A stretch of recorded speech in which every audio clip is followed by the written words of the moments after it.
ہم نے میاں صاحب سے گزارش کی ہے کہ وہ اس میں ایک کردار ادا کرے اور میں امید رکھتا ہوں کہ میاں صاحب اس میں ایک کردار ادا کرے گی۔ اپنے معزز رفقا کے ہمراہ قائد مسلم لیگ اور صدر پاکستان مسلم لیگ نون جناب محمد نواز شریف صاحب سے ملاقات کے لیے یہاں جاتی عمرہ تشریف لائے تھے۔ اس ملاقات میں ڈاکٹر مالک بلوچ صاحب اور ان کے رفقا کے علاوہ پی ایم ایل این کے ذمہ داران بھی موجود تھے۔ جناب ڈاکٹر مالک بلوچ صاحب نے اس تفصیلی ملاقات میں بلوچستان کی تازہ ترین سیاسی صورتحال پر بات کی، وہاں کے سلگتے ہوئے مسائل کو اجاگر کیا اور لا اینڈ آرڈر کی سچویشن پہ بات بھی کی، اور ڈیولپمنٹ ریلیٹڈ ایشوز اور جو پسماندگی ہے اس کے حوالے سے بھی ڈاکٹر صاحب نے اپنے اور اپنی پارٹی کے خیالات سے جناب قائد نواز شریف صاحب کو آگاہ کیا۔ اس موقع پر جناب ڈاکٹر مالک بلوچ صاحب نے میاں صاحب محترم کو یہ بھی اپنی جماعت کی جانب سے درخواست کی کہ وہ being senior most politician of the country اور سابق وزیر اعظم اور ایک بڑے سیاسی مدبر کے طور پہ چونکہ وہ موجود ہیں، تو انہیں اس بحرانی صورتحال میں اپنا سیاسی کردار ادا کرنا چاہیے۔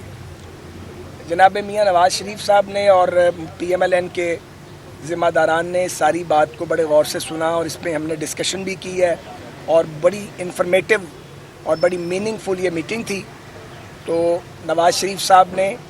ڈاکٹر مالک بلوچ صاحب کو اور ان کی پارٹی کے لیڈرز کو یہ یقین دہانی کرائی ہے کہ وہ انشاءاللہ تعالی بلوچستان کے امن کے لیے، بلوچستان میں استحکام لانے کے لیے اور جمہوری رویوں کے فروغ کے لیے، اپنا ڈیولپمنٹ کے لیے، تعمیر و ترقی کے لیے اپنا سیاسی اور جمہوری کردار ادا کریں گے۔ اس موقع پر ڈاکٹر مالک بلوچ صاحب نے بھی اس بات کو اجاگر کیا، اور یہ بات واضح ہے کہ جب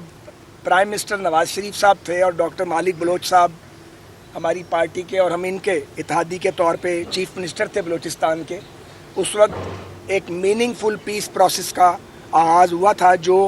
تقریباً اپنے کامیابی سے منطقی انجام تک پہنچنے والا تھا، اور بلوچستان میں بے مثل اس دور میں ترقی بھی ہوئی، اور جو پروجیکٹس نواز شریف صاحب نے اناؤنس کیے وہ سارے ایگزیکیوٹ اور امپلیمنٹ بھی ہوئے۔ لیکن بدقسمتی سے جمہوریت میں تعطل آ گیا، اور ایک بڑی انٹریگ کے نتیجے میں پاکستان میں جمہوریت کو ڈیریل کیا گیا، اور اس کے بعد حالات خراب ہوئے اور صورتحال یہاں تک آن پہنچی ہے۔ تو میاں نواز شریف صاحب نے اور پی ایم ایل این کی لیڈرشپ نے ڈاکٹر مالک بلوچ صاحب کو اور ان کے رفقا کو، سینئر لیڈرز کو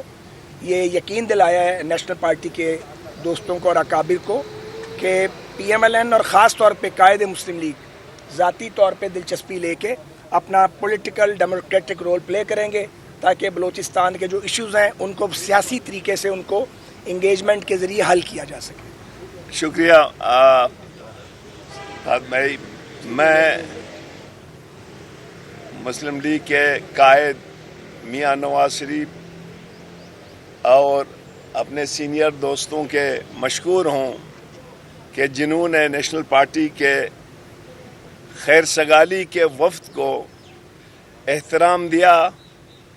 اور روایت کے مطابق ہمیں ٹریٹ کیا۔ ہم نے میاں نواز شریف صاحب اور اس کی ٹیم کے خدمت میں عرض کی ہے کہ بلوچستان جو 2 دہائیوں سے بلیڈ کر رہی ہے، اور بلوچستان کا جو صورتحال ہے اس میں آپ کا کردار بہت ضروری ہے۔ اس وقت پاکستان کے اور خاص طور پر بلوچستان کے عوام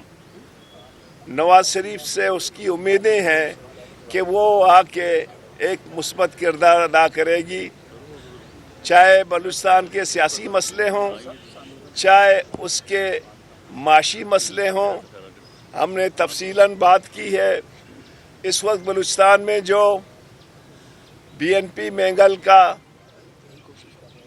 جو دھرنا ہے، اور ہمارے خواتین اور سیاسی ایکٹیوسٹ جو جیلوں میں ہیں، ہم نے میاں صاحب سے گزارش کی ہے کہ وہ اس میں ایک کردار ادا کرے اور میں امید رکھتا ہوں کہ میاں صاحب اس میں ایک کردار ادا کرے گی. اور ہم سمجھتے ہیں کہ میاں صاحب چونکہ اس وقت پاکستان کے سینئر ترین پولیٹیشنز ہیں اور ہماری اس کے ساتھ ایک تعلق ہے، اور ہم امید رکھتے ہیں، ہم نے اس کو کہا ہے بھی اور وہ راضی بھی ہو گئے کہ بلوچستان کے ایشو میں اپنا کردار ادا کروں گا، چاہے وہ سیاسی مسئلے ہوں، چاہے وہ معاشی مسئلے ہوں. ان میں ابھی ہم نے اسے ریکویسٹ کی ہے کہ آپ ابھی جا رہے ہیں، اس کے بعد آ جائیں بلوچستان میں کچھ دن گزاریں اور تمام بلوچستان کے سیاسی قائدین سے ملیں، تاکہ بلوچستان کا جو ایشو ہے اس کو ہم جس طریقے سے 2013 میں میاں صاحب نے انیشیٹیو لی تھی اسی طرح اس کو ہم ایمیکیبلی حل کریں. ایک بار پھر میں اپنے تمام دوستوں کا، نیشنل پارٹی کے دوست جو آئے ہیں اور مسلم لیگ کے دوست ہیں، اور خاص طور پر قائد مسلم لیگ میاں نواز شریف کا مشکور ہوں کہ اس نے یہ رول لینے کے لیے رضامندی ظاہر کی ہے. اور ہمیں امید ہے کہ بلوچستان کا عوام اپنے آپ کو آئسولیشن میں نہیں رکھے گا، وہ اپنے آپ کو پاکستان کے عوام کے ساتھ مل کے ان مشکلات کو ختم کرنے کی کوشش کرے گی. آپ تمام دوستوں کا شکریہ. بس Mian Nawaz Sharif as a prime minister Balochistan کے دورے بھی کر چکے ہیں پہلے، تو اس مطلب ابھی کہ آپ نے ان کو دعوت دی ہے کہ بلوچستان کا دورہ؟ ہم نے کہا آپ آ جائیں، ہم سب، ہماری خواہش ہے کہ آپ آ جائیں اور وہاں بیٹھیں، بلوچستان کے ایشو کو آپ ایڈریس کریں. ہمیں امید ہے، اس نے ہمیں کہا ہے کہ میں آ جاؤں گا، اور ہمیں امید ہے کہ وہ آئے گا اور اپنا کردار ادا کرے گا. آپ چیف منسٹر بھی رہے بلوچستان کے، اور 20 سالوں سے آپ کہہ رہے ہیں کہ وہاں خون بہ رہا ہے، چاہے وہ پنجابی مزدور وہاں پہ مارے جائیں، وہاں پر سیکیورٹی فورسز کے جوان مارے جائیں، یا ہمارے بلوچ بھائی مارے جائیں. کی پوائنٹ کا کیا ہے، کون سی ایسی وجہ ہے جس کی وجہ سے ہم یہ بلڈ شیڈ نہیں روک پا رہے ہیں؟ میری بات یار سنو، آپ جو کہہ رہے ہیں، آپ میرے دوست ہیں، کتنے سال گزر گئے ابھی تک لوگ یہی سوال پوچھتے ہیں کہ بلوچستان کا مسئلہ کیا ہے. یہ خود ایک وہ ہے، ہم یہ سمجھتے ہیں کہ بلوچستان کا مسئلہ سیاسی ہے. اس سیاسی مسئلے کو سیاسی حوالوں سے حل کرنے کی ضرورت ہے. مختصر ہے، باقی جو بے گناہ لوگ مارے جاتے ہیں چاہے جو بھی ہوں وہ قابل مذمت ہیں، ان کی ہم نے مذمت کی ہے، مذمت کرتے ہیں. آپ تمام دوستوں کا شکریہ.